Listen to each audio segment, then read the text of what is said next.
الحمد لله رب العالمين والعاقبة للمتقين والصلاة والسلام على سيد الأنبياء والمرسلين أما بعد فأعوذ بالله من الشيطان الرجيم بسم الله الرحمن الرحيم سبحان الذي أسرى بعبده ليلا من المسجد الحرام إلى المسجد الأقصى الذي باركنا حوله لنريه من آياتنا إنه هو السميع البصير. آمنت بالله صدق الله مولانا العظيم وصدق رسوله النبي الكريم الأمين إن الله وملائكته يصلون على النبي یا ایھا الذین آمنوا صلوا علیہ وسلموا تسلیما. محبت کے ساتھ ایک مرتبہ درود و سلام پڑھیں. صلاۃ و سلام علیک یا سیدی یا رسول اللہ وعلی آلک واصحابک یا سیدی یا حبیب اللہ. صلاۃ و سلام علیک یا سیدی یا نبی اللہ وعلى آلك وأصحابك يا سيدي يا خاتم النبيين. تمام حمد و ثنا تعریف و توصیف اللہ رب العزت کی ذات والا صفات کے لیے. وہ مولا خالق کائنات بھی ہے اور مالک شش جہات بھی. اللہ جل وعلا کی حمد و ثنا کے بعد حضور نبی اکرم شفیع معظم رسول محتشم نبی مکرم اللہ کے پیارے امت کے سہارے رب کے محبوب دانے خرجوب مالک رقاب امم فخر عرب و عجم والد کون مقام سیاح لا مقام سید انسجام ماہ خوباں شہنشاہ حسینہ تتمہ دوران سرخیل زورہ جمال جلوہ صبح ازل نور ذات لم یزل باعث تکوین عالم فخر آدم و بنی آدم نیر بطحا رازدار ما اوحا صاحب علم شراح معصوم آمینہ احمد مجتبہ جناب حضرت محمد مصطفیٰ صلی اللہ علیہ وآلہ وسلم کے حضور ناز پر اپنی عقیدتوں ارادتوں اور محبتوں کا خراج پیش کرنے کے بعد واجب الاحترام ذوی الاحتشام برادران اسلام السلام علیکم ورحمۃ اللہ وبرکاتہ. وعلیکم السلام ورحمۃ اللہ وبرکاتہ. سب سے پہلے اللہ رب العزت کی ذات کا کروڑہ شکر ہے اور اس مالک حقیقی کا ہم سب پر کروڑہ احسان ہے کہ جس نے ہماری زندگی کی سانسوں کو آج اس قدر طول دیا کہ ہم پھر اسی کی بارگاہ میں اسی کو رکوع اسی کو سجود اسی کو قیام اور اسی کی تسبیح و تحلیل بیان کرنے کے لیے جمع ہو رہے ہیں. پروردگار عالم ہم سب کی عبادتوں میں اخلاص پیدا کرنا اور بالخصوص پاکستان عالم اسلام کو یہ جو کرونا وائرس کی صورت میں ایک وبائی بیماری پھیلی ہوئی ہے اللہ رب العزت ہم سب کو اپنے حفظ و امان میں اور جو مسلمان اس وائرس کا شکار ہوئے اللہ رب العزت انہیں جلد از جلد صحت یابی عطا فرمائے اور جو اس وائرس کی وجہ سے ہلاکت کا سبب بنے اللہ ان کی کامل بخشش و مغفرت فرمائے. سامعین سی وقار موضوع دو ہیں اور مختصر انداز سے دونوں پر گفتگو کروں گا. اللہ رب العزت میری زبان پر کلمہ حق جاری فرمائے اور آپ کو کلمہ حق سن کر اس پر عمل کرنے کی توفیق عطا فرمائے. آج کا جو موضوع سخن ہے وہ چونکہ شب معراج کے حوالے سے ہے کہ نبی کریم علیہ السلام کو اللہ رب العزت نے ماہ رجب کے مہینے میں اپنی دیدار سے جو ہے وہ مشرف فرمایا. یا کریم علیہ السلام کی زندگی کے ان عظیم معجزوں میں سے ایک ایسا معجزہ ہے جو اللہ نے کسی نبی کو نہیں عطا فرمایا. یہ صرف اور صرف حضور علیہ السلام کو ہی یہ معجزہ عطا فرمایا. دو معجزے ایسے ہیں کہ جن کی کوئی مثل اور مثال بھی نہیں نظر آتی. ایک شب معراج اور دوسرے نمبر پر جو اللہ نے میرے نبی کو قرآن عطا کیا، یہ سب سے بڑا معجزہ ہے. روایات کے اندر آتا ہے آج بھی حضور کا امتی چاہے کہ میں حضور کے معجزے کو دیکھوں تو وہ رب کا قرآن پڑھ لے. یہ قرآن نبی کریم علیہ السلام کا وہ عظیم معجزہ جو رب نے عطا کیا، قیامت تک کے لیے اللہ تبارک و تعالیٰ نے فرما دیا کہ تم اس کی ایک مثل بھی لے آؤ، اس ایک آیت کی مثل لے کر آ جاؤ. قیامت تک کے لیے چیلنج کر دیا اللہ تعالیٰ نے. تو اگر کوئی بندہ چاہے میں حضور کا معجزہ جو ہے وہ دیکھوں تو وہ رب کا قرآن کھولا کرے، اس کی زیارت کیا کرے، اسے پڑھا کرے، اسے چوما کرے. خدا کی قسم دل کو بڑی تسکین حاصل ہوتی ہے. تو اسی قرآن کے اندر اللہ نے اپنے نبی کے اس معراج کو بیان کیا. 15ویں سپارے کی پہلی آیت مقدسہ جس میں اللہ فرماتا ہے پاک ہے وہ ذات جس نے اپنے بندے کو راتوں رات مسجد حرام سے لے کر مسجد اقصیٰ تک سیر کروائے. کیا کروائے؟ سیر کروائے. اب سوال یہاں پر یہ پیدا ہوتا ہے کہ حضور علیہ السلام تو مسجد اقصیٰ سے بھی لامکان تک گئے. مسجد اقصیٰ تو حضور علیہ السلام براق پر گئے، یعنی حرم شریف سے لے کر مسجد بیت المقدس تک براق پر سفر تھا. اور اللہ نے جس کا ذکر کیا وہ مسجد حرام سے لے کر بیت المقدس تک. لیکن حضور علیہ السلام تو لامکان تک گئے، جہاں تو مکان کا تصور بھی نہیں میرے نبی وہاں تک پہنچے. تو اللہ نے اس کا ذکر کیوں کیا؟ مفسرین کرام فرماتے ہیں اس وجہ سے کہ اللہ نے اس معراج کا ذکر نہیں کیا کہ اگر کوئی شخص اس معراج کو ہی مان لے تو وہ آگے بھی مان جائے گا.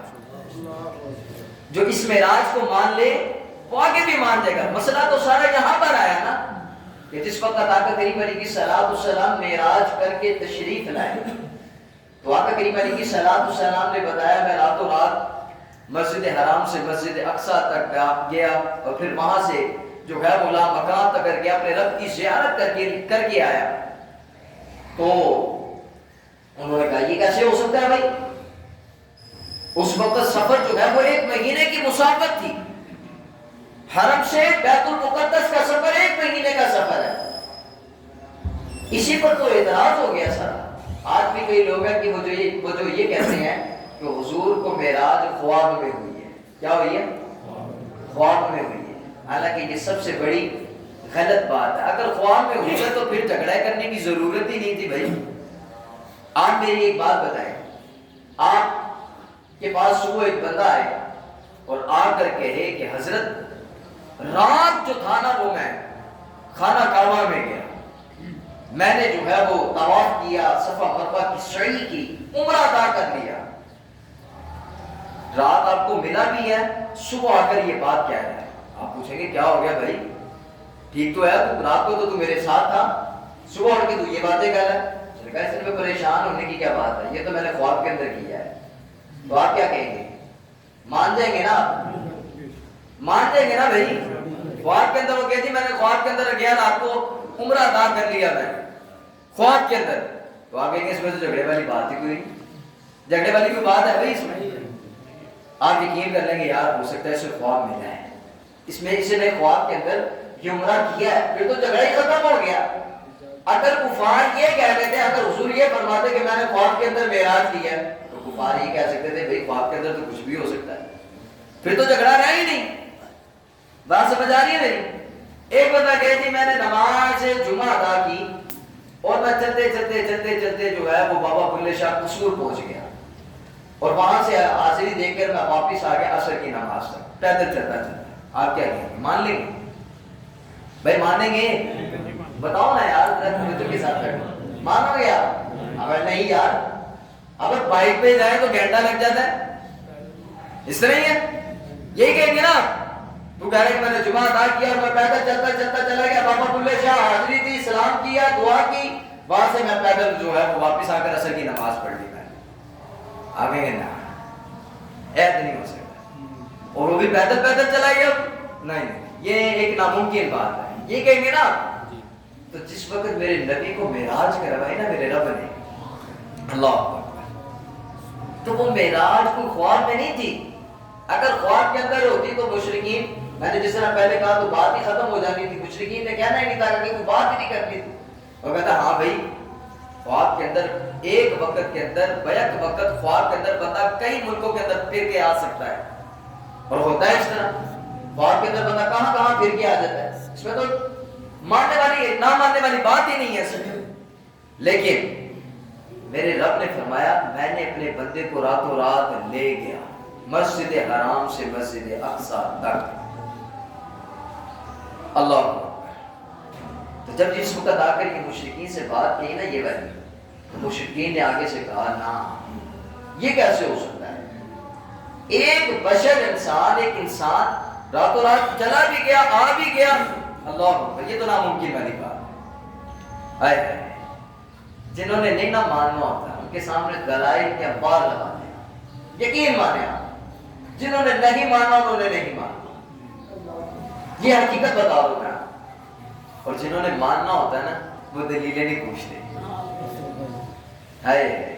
جناب سیدنا صدیق اکبر رضی اللہ تعالیٰ ملک شام تجارت کی غرض سے گئے ہوئے تھے، واپس بیٹھے نا تو مشرکین سارے اکٹھے ہو گئے۔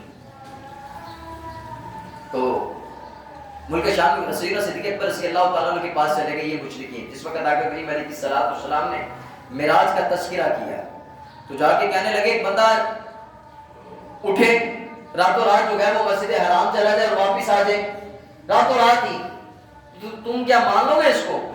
تو جناب سیدنا صدیق اکبر رضی اللہ تعالیٰ نے پوچھنے لگے یہ بات کہی کس نے ہے؟ کہ یہ بات کہی کس نے ہے بھائی؟ پہلے یہ بتاؤ مان لو کہ ویسے عقل میں آنے والی بات نہیں ہے۔ اور پوچھا کس نے کہی؟ کہا یہ تمہارے یار نے کہی ہے، یہ تمہارے یار نے کہی ہے بات۔ سیدنا صدیق اکبر رضی اللہ تعالیٰ عنہ فرماتے تم اس کی بات کرتے ہو، میں تو اگر وہ اس سے آگے کی بھی بات کرے تو صدیق تو اس کو بھی ماننے کے لیے ہے۔ یہ کیا بات ہوئی؟ یہ تو چھوٹی سی بات ہے، اگر اس سے آگے کی بھی بات کرے تو صدیق تو اس کو بھی ماننے کے لیے تیار ہے۔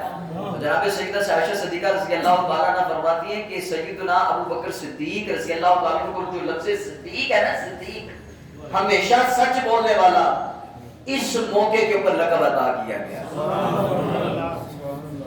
اس موقع کے اوپر لقب عطا کیا گیا تھا جناب سیدنا صدیق اکبر رضی اللہ تعالیٰ۔ تو بات میں کہہ رہا تھا جنہوں نے نہیں مانا انہوں نے نہیں مانا۔ اچھا انہوں نے کہہ دیا اچھا جی تسی بیت المقدس گئے تھے، اچھا یہ بتاؤ مجھے کہ بیت المقدس کے دروازے کتنے ہیں، کھڑکیاں کتنی ہیں؟ اب ایک بندہ جامع مسجد نعمانیہ مکھن شاہ کے اندر آئے، عصر کی نماز پڑھنے کے لیے آئے، وضو کرے، وضو کرنے کے بعد نماز ادا کرے، اور نماز ادا کرنے کے بعد نماز پڑھے چلا جائے اور جا کر بتایا جی اپنے علاقے کے اندر میں جامعہ کے اندر گیا تھا، جامع مسجد نعمانیہ مکھن شاہ کے اندر میں نے عصر کی نماز پڑھی تو میں پڑھ کر آ گیا۔ اب جو ہمارا پتہ یہاں کا جانے والا ہوگا کہے گا یار اچھا تو گیا تھا جامع مسجد نعمانیہ، یہ بتاؤ اس کے اندر دروازے کتنے ہیں؟ بندہ سوچے گا میں دروازے کتنے تو تھوڑی کیا تھا، ایسے ہی ہوگا نا، باتھ روم کتنے ہیں، نلکے کے اندر ٹوٹیاں کتنی لگی ہوئی ہیں جس کے اندر وضو کرتے ہیں، پنکھے کتنے لگے ہوئے ہیں؟ بندہ کہے گا یار میں نے تو نماز پڑھی، نماز پڑھ کر میں آ گیا، اتنا تو میں نے غور نہیں کیا کہ اس کے اندر کھڑکیاں اتنی ہیں، اتنے پنکھے لگے ہوئے ہیں، اتنی صفیں ہیں، میں نے تو نماز پڑھی اور میں نماز پڑھ کر آ گیا، اللہ اکبر۔ لیکن جس وقت میرے نبی سے یہ سوال کیا کہ بتاؤ ذرا اس کے دروازے کتنے بیت المقدس کے، کھڑکیاں کتنی ہیں، دروازے اپنا ستون کتنے ہیں، اللہ رب العزت نے میرے نبی کے سامنے سے سارے حجاب ختم کر دیے، سارے حجاب ختم کر دیے، میرے نبی کے سامنے لا کر بیت المقدس رکھ دیا۔ اب پوچھی جا رہے ہیں وہ کتنے دروازے ہیں، حضور دیکھی جا رہے ہیں اور بتائی جا رہے ہیں۔ یہ میرے نبی کی شان ہے۔ سب سے بڑا معجزہ ہے کہ اللہ تبارک و تعالی اپنا دیدار عطا فرمائے۔ جنہوں نے نہیں ماننا انہوں نے نہیں ماننا، اور جنہوں نے مانا انہوں نے گردنیں بھی پیش کر دینی ہے کہ نہیں؟ اس طرح اسی طرح نہیں ہے، جنہوں نے مانا انہوں نے گردنیں بھی پیش کر دینی ہے۔ اللہ اکبر۔ آگے سنیں، دیکھیے انبیاء کرام علیہ السلام جب اس دنیا سے چلے جاتے ہیں پردہ فرما جاتے ہیں، تو نہ ہی حدیث مبارکہ ہے ان کے جسم خراب ہوتے ہیں بلکہ وہ زندہ ہیں۔ کیا ہے؟ ان اللہ حرم علی الارض ان تاکل اجساد الانبیاء، میرے آقا فرماتے ہیں اللہ نے زمین پر حرام کر دیا کہ وہ نبیوں کے جسموں کو کھائے۔ فحی، وہ زندہ ہیں، انہیں رزق دیا جاتا ہے، لیکن ان کی زندگی اور ہماری زندگی میں فرق ہوتا ہے۔ ایک پردہ ضرور ہوتا ہے کہ بظاہر تو جو ہے وہ چھپ گئے، لیکن وہ کیا ہے؟ زندہ ہے۔ اب اس کی مثال سنیں، میرے آقا کریم علیہ السلام فرماتے ہیں کہ سب سے پہلے مجھے ستون حرم پر لایا گیا، حرم شریف کے صحن میں لایا گیا، میرے دل کو چیرا، یعنی میرے سینے کو چیرا، دل نکالا، دل کو ایک تشدان میں رکھا اور پھر اسے دھویا، پھر حکمت کے ساتھ اس کو بھرا اور پھر اس کے بعد دوبارہ لگا کر بند کر دیا۔ یہ حضور فرما رہے ہیں میں دیکھ رہا ہوں، کیا کر رہا ہوں؟ یہ اوپن ہارٹ سرجری جو آج ہوتی ہے، یہ اصل میں اس کا طریقہ کار 1450 سال پہلے میرے نبی نے بتا دیا تھا۔ میرے نبی نے خود دیکھا کہ میں آپ کے قریب علیہ السلام فرماتے میں نے دیکھا، میرے دل کو کھولا گیا، حکمت کے ساتھ بھرا اور دوبارہ اس کو اسی طرح لگا دیا۔ فرمایا براق آئی، میں براق میں سوار ہوا۔ اب براق کی تیزی دیکھیں، میرے آقا فرماتے ہیں براق کی تیزی یہ ہے کہ براق کی جہاں پر نظر ہوتی تھی وہاں پر اس کا قدم ہوتا، اتنی تیزی کے ساتھ براق بڑھ گیا۔ لیکن میرے نبی کی شان دیکھیں، آپ اگر ریل گاڑی میں بیٹھتے ہیں نا، ریل گاڑی اپنی پوری سپیڈ پر جا رہی ہو تو بندہ بعض اوقات اگر کھڑکی سے یوں دیکھے نا، تو جب اتنی آب و تاب کے ساتھ جا رہی ہوتی ہے نا تو بندہ جج نہیں کر سکتا کہ کون سا بندہ کھڑا ہوا ہے، نظر ٹھہرتی نہیں، ٹھہرتی ہے نظر، پوری طور پر آگے جا رہی ہوتی ہے۔ لیکن کمال میری نبی کی بصارت کے اوپر، میرے نبی کی نگاہ کے اوپر، فرمایا براق جا رہا ہے، میرے نبی فرماتے ہیں میں نے براق پر دیکھا نیچے موسیٰ علیہ السلام کی قبر کی طرف، فرمایا موسیٰ علیہ السلام اپنی قبر میں کھڑے ہو کر نماز ادا فرما رہے ہیں۔ میرے نبی نے دیکھ بھی لیا اور یہ بھی پہچان لیا یہ موسیٰ ہے، یہ بھی پہچان لیا موسیٰ علیہ السلام ہے۔ اچھا، یہی موسیٰ علیہ السلام جس وقت بیت المقدس میں پہنچے، سارے انبیاء کرام علیہ السلام وہاں موجود تھے، تو یہی موسیٰ علیہ السلام وہاں پر بھی کھڑے ہو کر استقبال کر رہے ہیں۔ ذرا توجہ چاہوں گا، توجہ میری طرف رکھنی آپ۔ حضور علیہ السلام اوپر آسمانوں پر چلے گئے، چوتھے آسمان پر پہنچے تو موسیٰ علیہ السلام وہاں پر بھی کھڑے ہو کر حضور کا استقبال کر رہے ہیں۔ اب سوال یہ پیدا ہوتا ہے کہ موسیٰ کتنے ہیں؟ کتنے ہیں بھائی؟ ایک ہے، پکا ہے؟ اچھا، ایک موسیٰ ہے، 3 جگہ پہ دیکھ بھی لیا انہوں نے اور نبی سے پہلے بھی پہنچے ہوئے ہیں۔ بات سمجھ آ رہی ہے میری؟ نبی سے پہلے پہنچے ہوئے ہیں۔ اب یہاں پر ذرا توجہ رکھنی ہے آپ، موسیٰ علیہ السلام براق پر نہیں تھے، میرے نبی براق پر تھے۔ میرے نبی براق کی سپیڈ سے گئے ہیں، لیکن موسیٰ علیہ السلام نبوت کی سپیڈ سے گئے ہیں۔ جو نبوت کی سپیڈ ہوتی ہے نا وہ براق سے کئی گنا زیادہ ہوتی ہے۔ بات سمجھ آ رہی ہے میری؟ بات سمجھ آ رہی ہے؟ نبوت کی سپیڈ زیادہ ہے اور موسیٰ علیہ السلام نبوت کی سپیڈ سے گئے کہ حضور علیہ السلام نے دیکھا بھی کہ موسیٰ قبر میں ہے، بیت المقدس میں پہنچے تو موسیٰ وہاں پر بھی، موسیٰ وہاں بھی پہنچ گئے۔ اچھا، نماز پڑھانے کے بعد واپس اوپر پہنچے تو دیکھا موسیٰ وہاں پر بھی موجود ہے۔ تو پتہ چلا سب سے زیادہ جو پاورفل سپیڈ ہے جو رب نے اپنے نبیوں کو عطا کیا وہ نبوت کی سپیڈ ہے، جو سب براقوں سے بہت دور ہوتی ہے۔ لیکن حضور علیہ السلام نے تو ایک اسباب کے ذریعے ہی اللہ کی بارگاہ میں پہنچنا تھا، ایسے ہی چلے جاتے تو بہت اعتراضات ہوتے، لیکن اللہ نے اپنے نبی کی شان بھی تو دکھانی تھی ہے، اللہ نے اپنے نبی کی شان بھی تو دکھانی تھی۔ ذرا سنیں، جس وقت حضور علیہ السلام بیت المقدس میں پہنچے تو کیا ہوا؟ اللہ اکبر، ہائے ہائے، سارے نبی حضور علیہ السلام کا استقبال کر رہے ہیں۔ آقا کریم علیہ السلام تشریف لائے، حضور علیہ السلام نے نماز پڑھائی، نماز پڑھانے کے بعد سفر پھر چلا اوپر تک، پھر حضور وہاں پہنچے کہ جہاں پر فرشتے، نوری فرشتے بھی جہاں پر نہیں پہنچ سکتے تھے۔ ذرا توجہ چاہوں گا، نوری فرشتے، جبرائیل علیہ السلام سدرہ کے مقام پر رک کے کہا حضور بس اس سے آگے نہیں جا سکتا جبرائیل، اگر جبرائیل اس سے آگے چلا گیا تو جبرائیل کے پر جل جائیں گے، ختم ہو جائے گا، ایک بارش بھی آگے چلا گیا آئے تو جبرائیل کے پر جل جائیں گے۔ جبرائیل تمام فرشتوں کا سردار ہے، کیا ہے؟ فرشتوں کا سردار، اس کا یہ عالم ہے۔ فرمایا حضور اس سے آگے جانا باپ ہی کا کام ہے۔ ذرا توجہ چاہو، پڑھیں گے میرے ساتھ مل کے؟ قدسی کہتے ہیں فرشتے کو، کس کو کہتے ہیں؟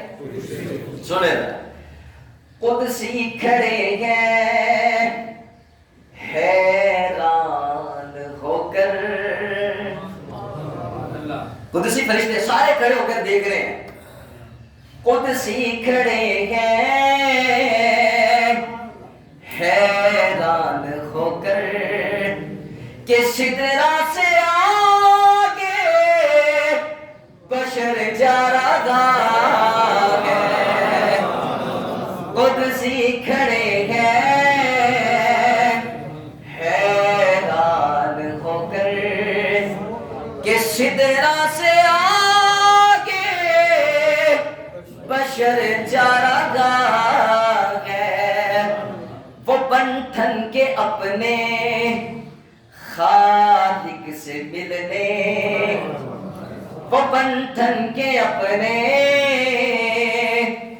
خالق سے ملنے، سرے عرش سے لا مکان جا رہا ہے، قدسی کھڑے ہیں، سارے پڑھو ذرا، حیران ہو کر قدسی کھڑے ہیں حیران ہو کر، اقصی میں جتنے، ابھی میں نے بات کی نا بیت المقدس کی، سنیں ذرا، مرسل میں نے انبیاء کرام علیہ السلام، اقصی میں جتنے بھی مرسل کھڑے تھے، حیرت میں سارے کے سارے پڑے تھے، ہم ان کے پیچھے یہ کیا پڑھ رہے ہیں؟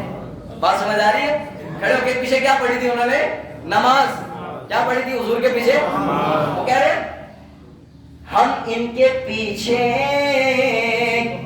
یہ کیا پڑھ رہے ہیں، نمازیں ہی لینے اگر جا رہا ہے، قدسی کھڑے ہیں حیران ہو کر، وہ جاتا ہے دیکھو۔ اب یہاں سے سیدنا جبرائیل علیہ السلام نے کہا حضور میں یہاں سے نہیں آپ کو آگے لے کے جا سکتا، میری حدود یاد تک ہے، بس اس سے آگے آپ نے خود جانا ہے۔ تو شاعر کیا کہتے ہیں؟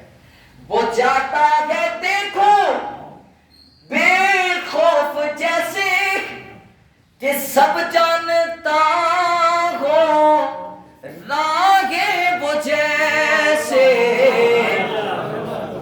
وہ جاتا ہے دیکھو بے خوف کیسے کہ سب جانتا ہے راہ وہ جیسے،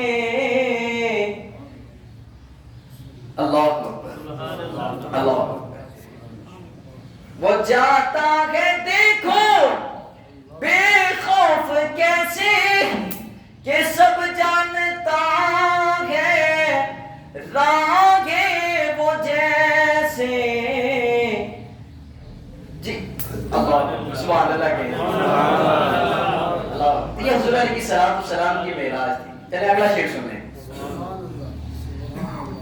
حلیمہ کے آنگن کا قصہ تو پوچھو, جوانی سے پہلے تم بچپن کا پوچھو. ادھر مصطفیٰ نے اٹھائی ہے انگلی, ادھر مصطفیٰ نے اٹھائی ہے انگلی. قمر کو تو دیکھو کدھر جا رہا ہے, خود سی کھڑے ہیں حیران ہو کر. اب تو بھائی پیار والے حضور علیہ کی صلاۃ و سلام کا ذکر سنیں تو ہمارے چہرے بھی مسکرا جاتے ہیں, ہمارے دل بھی منور ہو جاتے ہیں. کیوں نہ سنیں, اللہ نے ہمیں محبوبی ایسا عطا فرمایا جو محبوبی بے مثل و بے مثال ہے. انبیاء کو معجزے انبیاء کو خدا نے دیے, معجزہ بن کے آیا ہمارا نبی. اور ایسا عظیم معجزہ شب معراج کی صورت میں اللہ نے اپنا دیدار عطا فرمایا کہ ساری زندگی انبیاء کرام علیہم السلام اللہ کے حضور یہ کہتے رہے کہ مولا ہمیں دیدار عطا فرما. بلکہ موسیٰ علیہ السلام نے تو باقاعدہ ضد کی کہ مولا ہمیں اپنا دیدار عطا کر. تو میرے آقا کریم علیہ السلام کے رب نے کیا فرمایا؟ فرمایا موسیٰ تیری آنکھ کے اندر وہ بصارت نہیں کہ تم مجھے دیکھ سکے, تم مجھے نہیں دیکھ سکتا. جب بار بار اصرار کیا نا تو اللہ فرماتا قرآن میں کہ آؤ موسیٰ اگر دیکھنا ہی ہے نا تو آ ذرا پھر اس پہاڑ کے پاس. دیکھنا پہاڑ کو ہے, تجلی میں پہاڑ پر ڈالوں گا, تجلی کو نہیں دیکھنا, پہاڑ کو دیکھنا ہے. اگر تو اس کو برداشت کر لے گا تو پھر تو مجھے بھی دیکھ لے گا. موسیٰ علیہ السلام جس وقت گئے نا وہاں پر, تو جیسے اللہ تبارک و تعالیٰ نے جبل پہاڑ کے اوپر تجلی ڈالی تو موسیٰ علیہ السلام پہاڑ کی طرف فوکس تھا آپ کا. جیسے ہی تجلی ڈلی اتنی کہ روشنی کے پہاڑ جو تھا وہ ریزہ ریزہ ہو گیا. موسیٰ علیہ السلام بے ہوش ہو گئے. کئی دن تک موسیٰ علیہ السلام کو ہوش ہی نہیں آیا. لیکن موسیٰ علیہ السلام کی آنکھوں میں اس قدر طاقت آ گئی کہ موسیٰ علیہ السلام فرماتے ہیں کہ میں رات کے اندھیرے میں تاریکی کے اندر اگر کسی پہاڑ یعنی سیاہ پہاڑ پر سیاہ کلر کی چوٹی جا رہی ہو تو فرمایا میں کئی میل کی مسافت سے وہ چوٹی کو دیکھ سکتا ہوں. یہ طاقت آ گئی آنکھوں کے اندر وہ پہاڑ دیکھنے کے ساتھ. تو ذرا قربان جائے میرے نبی نے تو اللہ کا دیدار کیا ہے. بات نہیں سمجھی؟ میرے نبی نے تو اللہ کا دیدار کیا ہے. ان کی نظر کا کیا عالم ہوگا. آنکھ والے تیرے جوبن کا تماشا دیکھے, کیا بات ہے. دیدہ کور کو کیا نظر آئے کہ کیا دیکھے. اللہ نے اپنا دیدار عطا کیا کہ موسیٰ علیہ السلام بیان کر رہے ہیں تو میرے نبی کی بصارت کا کیا عالم ہوگا. اللہ اکبر. تو انشاءاللہ مزید شب معراج کے حوالے سے ہماری مزید گفتگو چلے گی. آج 2-3 منٹ کے اندر میں نے کرونا وائرس کے حوالے سے بھی بات کرنی تھی کہ یہ جو وبائی صورت پھیلی ہوئی ہے پوری اس وقت, جس نے کئی دنیا کے ممالک کو لپیٹ میں لیا ہوا ہے. نبی کریم علیہ السلام نے اس وبائی بیماری سے نمٹنے کے لیے ہمیں ایک دعا سکھائی ہے اور فرمایا کہ اگر یہ دعا کی جائے تو اللہ رب العزت جو ہے وہ ہمیں ایسی بیماری سے جو ہے وہ محفوظ فرما دیتا ہے. جس طرح کی یہ وبائی بیماریاں ہیں ان بیماریوں سے بندہ محفوظ ہو جاتا ہے. ہمیں یہ دعائیں یاد ہونی چاہیے کیونکہ یہ دعائیں حدیث طیبہ کے اندر وارد ہوئی ہیں, ذکر کی گئی ہیں. تو پڑھیں گے آپ سارے میرے ساتھ مل کے 2-3 دفعہ ہم دہرائیں گے انشاءاللہ. مجھے امید ہے کہ آپ کو یاد ہو جائے گی. اگر یاد نہ بھی ہو تو اس کا اردو ترجمہ ہی آپ پڑھ لیں, لیکن بہتر یہ ہے کہ ہمیں عربی آنی چاہیے کیونکہ میرے نبی کی زبان سے لفظ نکلے ہیں. جو میرے نبی کی زبان سے لفظ نکلے ہونا خدا کی قسم وہ بڑے تاثیر رکھتے ہیں, بڑا اثر رکھتے ہیں. اور آپ کو وہ دعائیں جو حدیث کے اندر وارد ہوں انہیں پڑھیں, خدا کی قسم دل کے اوپر اثر رکھتی ہیں وہ دعائیں کیونکہ میرے نبی کی زبان سے وہ لفظ نکلے. پڑھیں گے سارے مل کے, چلے میرے ساتھ مل کے پڑھیں. بسم اللہ الرحمن الرحیم. بسم اللہ الرحمن الرحیم. اللہم عافنی فی بدنی اللہم عافنی فی سمعی اللہم عافنی فی بصری لا الہ